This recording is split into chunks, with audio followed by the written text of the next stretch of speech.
Welcome to another. I can't do this. I fucking can't breathe in that. See, I tried doing an intro with the mask since that's like the whole channel's thing, but honestly, I can't do it. It smells like lizard and tire mixed in a boot. Can't breathe in this bitch. Well, thank you for clicking on this channel and clicking on this video. And if you saw the thumbnail, you already know what we're going to talk about. And that's, of course, everyone's favorite 80s villain, Megatron. And being a Transformer YouTube channel, you know, we had to treat ourselves some delicious figures. That's why we got the best Megatron non-converting figure. Isn't your guys' whole point supposed to be to transform? But to be fair, this figure looks the best out of all those Siege and Earthrise molds that I'm not interested in. Except with that premium Nemesis pack coming out soon. But before we talk about the figure, let's get that out of the way. Let's talk about the box first. Look at that art. That is some beautiful art right there. The color on it and everything, it's just, that's Megatron. Not whatever this is. This is my Megatron. And that arc is just simply delicious. And so seeing this, you know, we had to treat ourselves good. So I paid a cool, how much does this go for? 30. So I paid myself a cool $11.99. I swear, just trust me. I promise I am not broke. So let's not look at that. Don't mind the cheap prices. Again, I promise I'm not poor. I swear, just please, I'm not poor.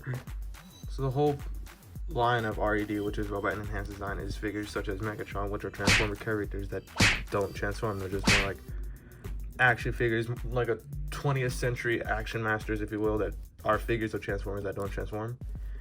And out of all of them, I think Shockwave and Megatron are the best looking, simply because Shockwave just looks really good, and I like this Megatron's slimmer proportions better than the chunky Siege Earthrise mold that we get. And with this Megatron, you actually do get a lot of accessories with it. Although it has its flaws, we'll say that. It has its flaws. For one, I don't like that neck. And one, I think mine may be a little, oh, that's a bonus. I didn't know it did that.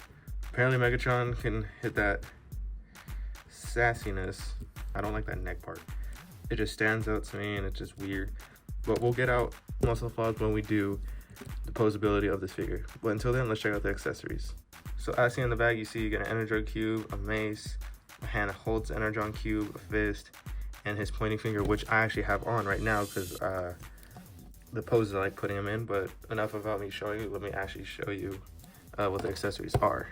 You get the Energon cube, an open hand, closed fist. You get the Energon mace. However, though, most of these go on his left hand. His right hand only has one. Actually, does he have any? Hold up. Oh shoot, I think I'm actually missing a hand. Well, it's not like one accessory is going to mess with the whole figure for me. Plus, I don't think I would ever want to change his hand anyway because I like the way the fist looks because it's with the fusion cannon. So it just has like that impact that I really like him holding it. So I don't think I'll change it. Over those, so the accessories I do have are for the left hand. So here he is with his open hand. Oh, wait, I don't think I have that in all the way. Okay, there we go. So this is him with his hand open. And to me, it just looks like he's trying to use the force. You were born what the feet would bring. Or just trying to hit a really high note. So we go from open hand to fist. And to me personally, this is probably the most boring accessory because I'd want one hand to be more expressionate than the other since I already have a fist and I like the way this looks. So one hand having this or the Energon cube just makes more sense to me. So this is my least favorite. You can probably have him in like a Superman flying pose. Fuck. Or you can have this funny accessory that makes him look like he's just raging furiously. Now it's time for the next accessory, which would be the Energon mace. While it may be a really cool accessory, not very well execution. It kind of flops the arm down, so you can't really have it in any poses. But I like what Hasbro was trying to go for. I can't really see. It just doesn't want to stick. Bam, we got it. Boy out here looking like He-Man. I mean, maybe you could have him like this. I don't know. It's just not working. Just looks like he has to drag his ball everywhere. Maybe he's just really nervous. And for his last accessory, he gets the Energon cube. Now that looks good. Now, see, this is perfect. This is what I like to see. I just love it. I don't know what it is. Y'all can call me crazy. I'm just like, what the hell is this dude talking about? But I just like it. I just love the way it looks. Although it is kind of funny when I have it upside down because it looks like it's just sticking to him. Other than that, this is probably my second favorite. But again, my first being the pointy finger. But that's for poses.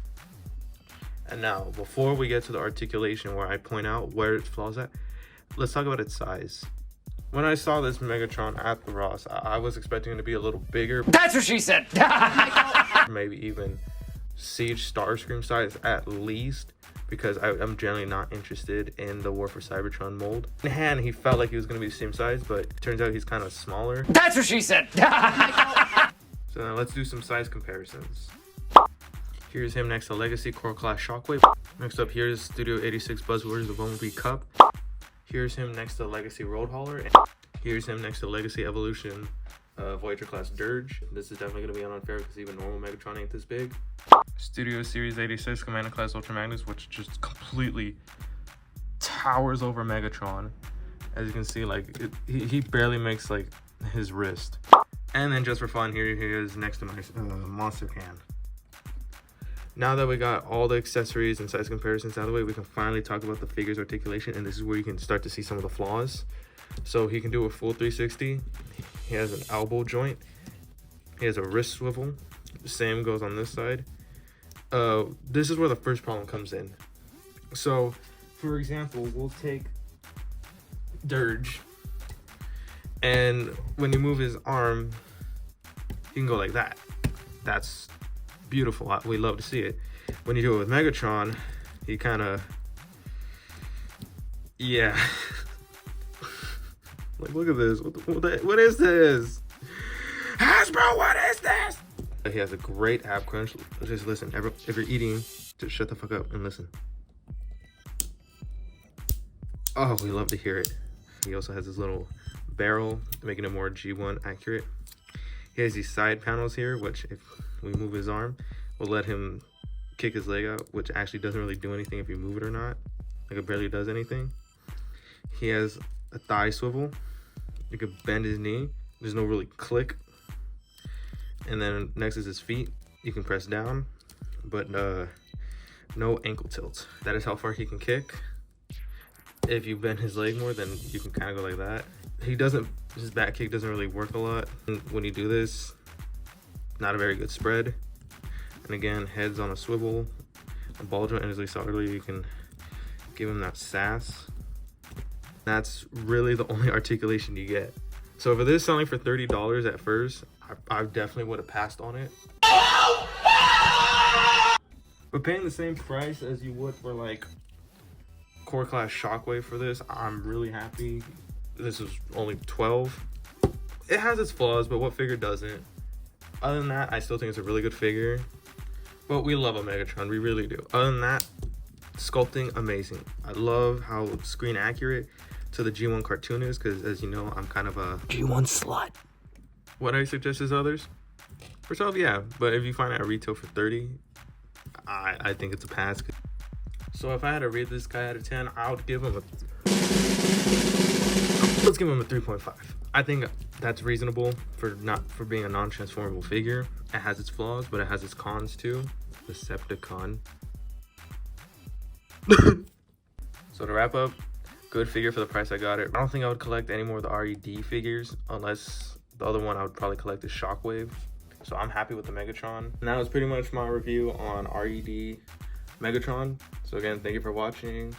Click like and subscribe, and I'll come back for more reviews soon.